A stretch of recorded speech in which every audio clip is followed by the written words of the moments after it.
to Great oleh Jim Collins. Halo teman-teman pembelajar, sudah siap untuk belajar hari ini? Judul lengkap dari buku sebenarnya adalah Good to Great, Why Some Companies Make the Leap and Others Don't. Jadi begini, kira-kira lo pernah penasaran nggak sih? Kenapa dari begitu banyak perusahaan yang ada, beberapa perusahaan di antaranya bisa sukses banget? Kira-kira rahasia mereka apa? Bisa ditiru nggak ya? Collins mencoba mengidentifikasi perusahaan-perusahaan besar yang berhasil bertransformasi dari B aja menjadi hebat. Nah, apa definisi hebatnya? Dan apa aja rahasianya? Yuk kita coba cerna langsung 9 poin penting dari buku ini yang harus kita ketahui. Selamat belajar! Pertama, kita bisa belajar dari perusahaan-perusahaan hebat untuk melakukan transformasi yang sama. Teman-teman, pada dasarnya kebanyakan perusahaan itu nggak hebat-hebat amat. Nah, pertanyaan yang kemudian muncul adalah, bagaimana sih perusahaan-perusahaan tertentu bisa bertransformasi dari B aja menjadi hebat banget? Sebenarnya perbedaan apa yang mereka lakukan hingga bisa berbeda dari kompetitor yang biasa-biasa aja. Inilah yang kemudian coba untuk dijawab oleh Jim Collins dan tim risetnya. Mereka mempelajari 3 kelompok perusahaan publik di Amerika selama 5 tahun untuk menemukan jawabannya. Mereka menganalisis perusahaan-perusahaan yang bertransformasi dari B aja menjadi hebat. Perusahaan-perusahaan ini adalah perusahaan yang bisa menghasilkan pendapatan kumulatif di bawah atau sama dengan rata-rata performa indeks pasar saham dalam rentang waktu 15 tahun sebelum melakukan transisi mereka menjadi hebat. Selama penelitian mereka, Jim Collins dan timnya memeriksa lebih dari 6.000 artikel pers dan 2.000 halaman wawancara eksekutif. Nah, dari sini kita bisa belajar banyak banget dari perusahaan-perusahaan ini secara lebih mendetail. Harapannya sih perusahaan kita juga bisa melakukan hal yang sama. Jadi sudah siap untuk mentransformasikan perusahaan kita dari B aja menjadi hebat. Kalau siap, mari kita simak poin-poin selanjutnya. Kuy. Kedua, perusahaan kita harus memiliki strategi pertahanan diri. Jadi di poin ini, kita diberikan sebuah konsep pertahanan diri untuk perusahaan yang disebut dengan hedgehog. Apa sih hedgehog ini? Konsep ini sendiri diambil dari sifat hedgehog itu sendiri. Dalam bahasa Indonesianya, kita mengenal hewan ini sebagai landak. Jadi, ketika seekor landak diserang oleh pemangsa, biasanya dia menaikkan duri-durinya, menjadi seperti bola dengan duri-duri runcing yang sulit untuk disentuh oleh pemangsa. Landak sangat disiplin dalam pertahanan dirinya, makanya landak bisa bertahan dari hari ke hari. Nah, prinsip yang sama bisa kita terapkan juga untuk perusahaan loh. Setelah selama 4 tahun membahas hal ini, benang merahnya ternyata perusahaan-perusahaan yang dari B aja menjadi hebat ini, mereka menemukan konsep hedgehog mereka sendiri. Setelah berada pada titik ini, setiap keputusan yang dibuat di perusahaan diselaraskan dengan konsep ini seiring waktunya. Lalu, bagaimana nih kita bisa membangun konsep hedgehog kita sendiri? Tanyakan kepada diri sendiri dan tim kita 3 pertanyaan ini. Pertama, kira-kira hal terbaik apa yang bisa kita berikan terhadap market? Kedua, apa yang membuat kita merasa passion ketika mengerjakannya? Terakhir, indikator ekonomi apa yang harus kita fokuskan? 3 pertanyaan ini cukup untuk membangun fundamental konsep hedgehog kita. Contoh, penerapan konsep hedgehog yang berhasil ini misalnya perusahaan farmasi Walgreens. Perusahaan ini memutuskan untuk menjadi perusahaan farmasi terbaik dan paling nyaman, dengan profit tertinggi kunjungan customer. Berkat konsep hedgehog yang diikuti dengan kerja keras tanpa henti, mereka bisa mengungguli pertumbuhan rata-rata pasar saham hingga 7 kali lipat. Di sisi lain, pesaing mereka, Eckerd Pharmacy, sama sekali tidak memiliki konsep hedgehog dan lama-kelamaan, akhirnya perusahaan ini dibeli oleh perusahaan yang lebih besar. Well, udah kepikiran konsep hedgehog buat perusahaan lo sendiri?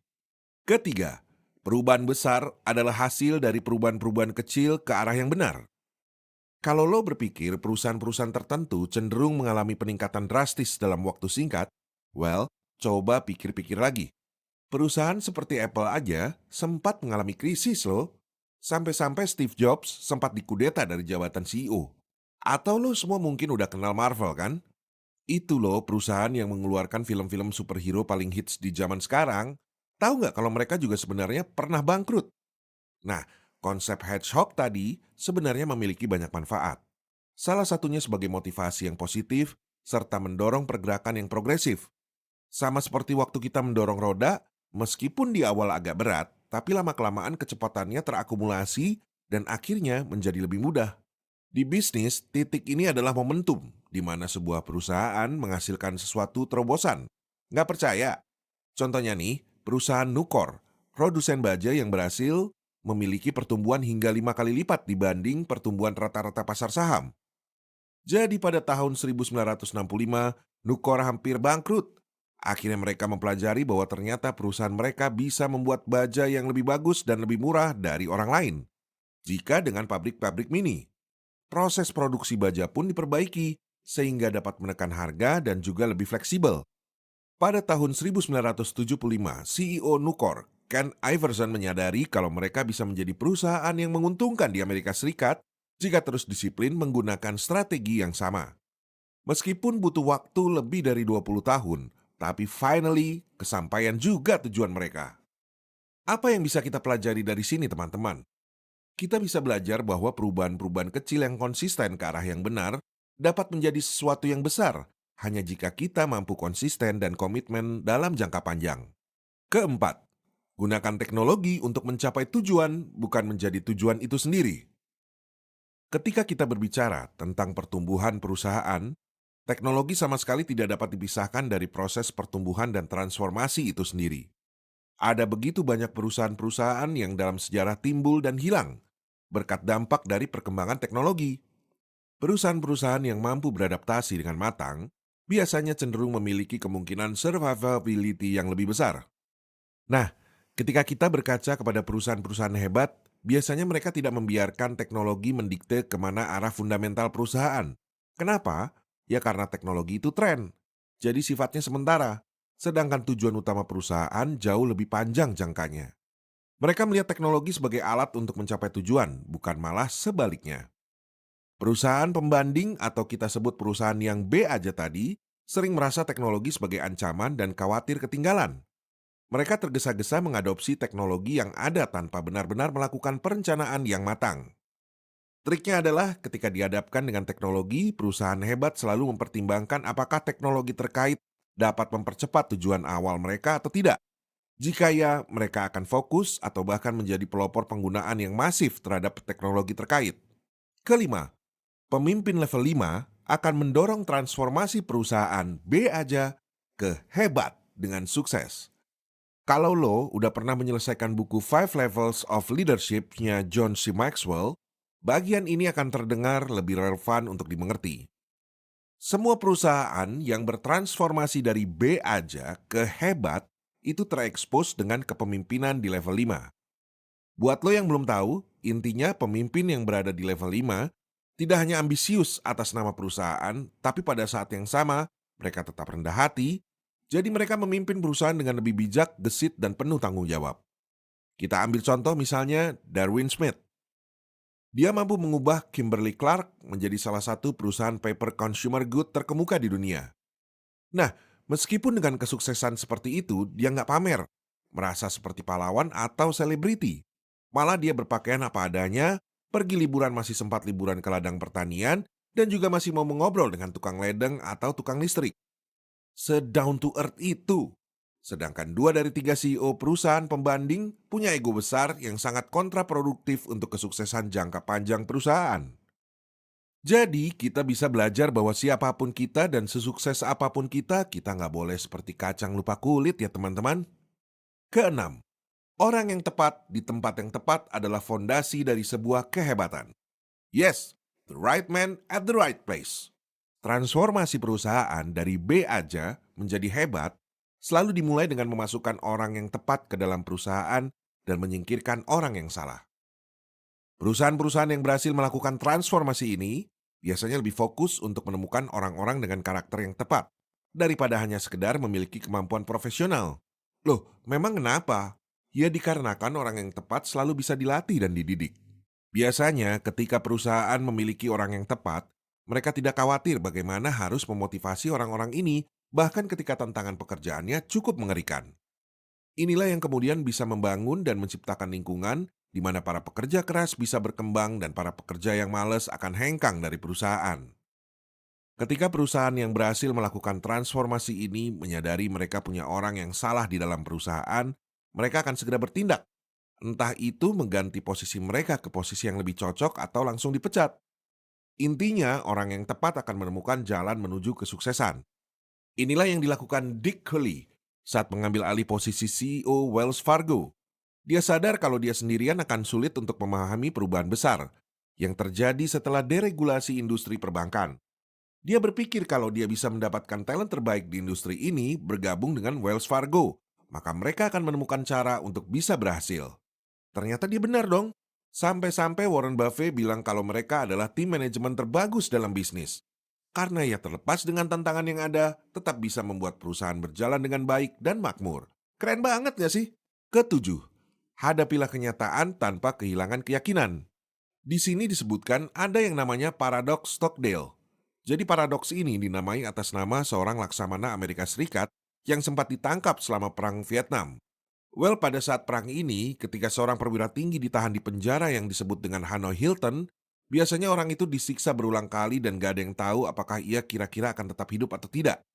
Pada saat itu, Stockdale dengan segala keadaan mengerikan yang ada, dia tidak pernah kehilangan keyakinan bahwa suatu saat dia akan keluar dan pulang. Meskipun begitu, dia nggak serta-merta percaya dengan optimisme yang membabi buta kayak rekan-rekan yang lain, yang percaya kalau mereka akan pulang di hari Natal. Ini malah membuat mereka kecewa saat itu tidak terjadi. Ketika Stockdale keluar dari penjara dan menceritakan kembali kisahnya, dia menggarisbawahi kalau hal yang paling berperan penting atas keselamatan dirinya adalah dengan mempertahankan keyakinan itu. Nah, cara yang sama juga bisa kita terapkan di dalam bisnis. Seperti yang kita tahu, bisnis itu terkadang bisa brutal. Misalnya seperti teknologi yang berubah, kebijakan yang berganti, kondisi ekonomi, persaingan yang ketat, dan lain-lain.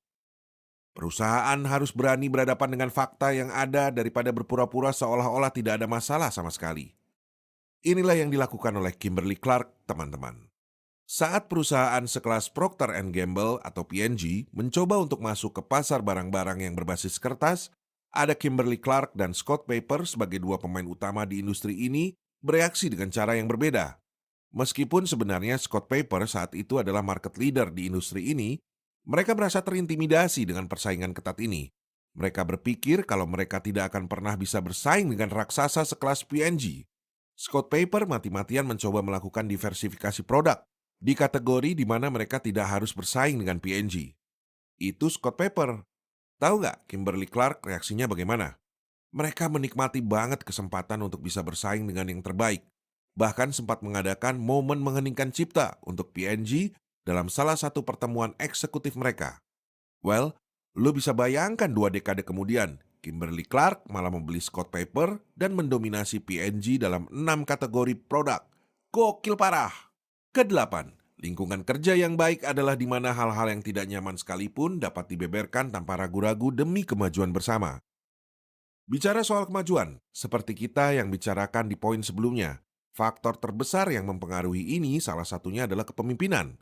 Tapi lu tahu nggak, ternyata sehebat apapun pemimpin perusahaan, nggak ada gunanya kalau timnya sendiri tidak bisa bekerja sama. Di dalam bisnis akan selalu ada fakta-fakta yang tidak mengenakan. Maka dari itu, kita perlu menyiapkan sebuah mekanisme untuk menghadapinya secara cepat, tepat, dan jujur. Nah, mekanisme yang diajukan di dalam buku ini adalah mekanisme red flag. Mekanisme yang dapat meningkatkan awareness para manajer untuk memperhatikan secara seksama fakta-fakta yang tidak mengenakan dan perlu mendapatkan tindakan tertentu secara tepat dan cepat. Nah, di dalam perusahaan kita bisa menerapkan ini loh, misalnya ketika dalam pertemuan manajemen. Seorang pemimpin harus bisa mengambil peran sebagai moderator untuk memberikan setiap individu kesempatan untuk menyampaikan pertanyaan dan apa yang mereka rasakan secara jujur. Selain itu juga perdebatan yang dihasilkan karena adanya perbedaan pendapat juga diperlukan untuk mencapai keputusan terbaik yang bisa diambil. Kesalahan-kesalahan yang ada harus dipelajari dengan hati-hati dulu, supaya tahu apa yang benar-benar salah. Namun, jangan ada judgement di sana. Kenapa? Karena nantinya akan membuat orang-orang nggak mau lagi mengungkapkan fakta-fakta secara jujur.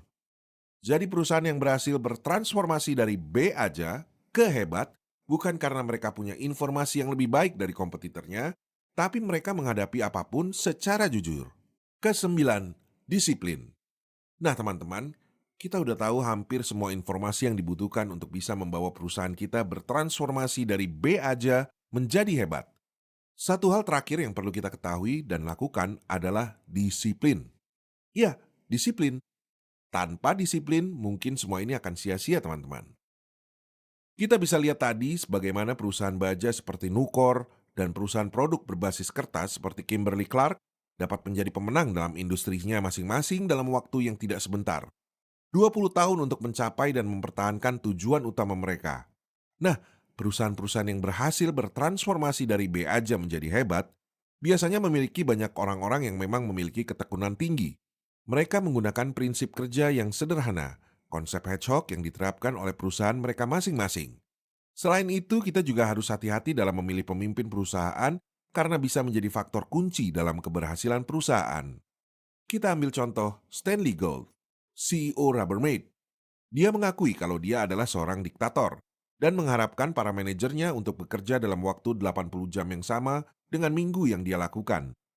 Namun begitu dia pergi, Rubbermaid malah kehilangan 59% value perusahaan hanya dalam beberapa tahun karena budaya disiplin yang dibangun ternyata palsu. Ringkasan. Well, teman-teman, singkat cerita ternyata buku ini impactful banget ya. Baru intisarinya aja kita sudah mendapatkan fakta-fakta yang mind-blowing yang bisa mentransformasi usaha kita dari B aja jadi hebat. Nah, poin-poin penting yang perlu kita garis bawahi adalah kita perlu tahu sense of purpose perusahaan kita itu sebenarnya apa. Nah, yang kedua mungkin adalah culture dari perusahaan. Mulai dari kepemimpinan sampai hal-hal yang perlu disampaikan dengan jujur untuk kemajuan dan perbaikan perusahaan. Terakhir, ya tentu disiplin. Semua butuh proses dan setiap proses harus dijalani dengan ketekunan dan kesabaran. Akhirnya berakhir sesi Good to Great dari Jim Collins. Semoga bermanfaat dan terima kasih telah belajar bersama mentor gue.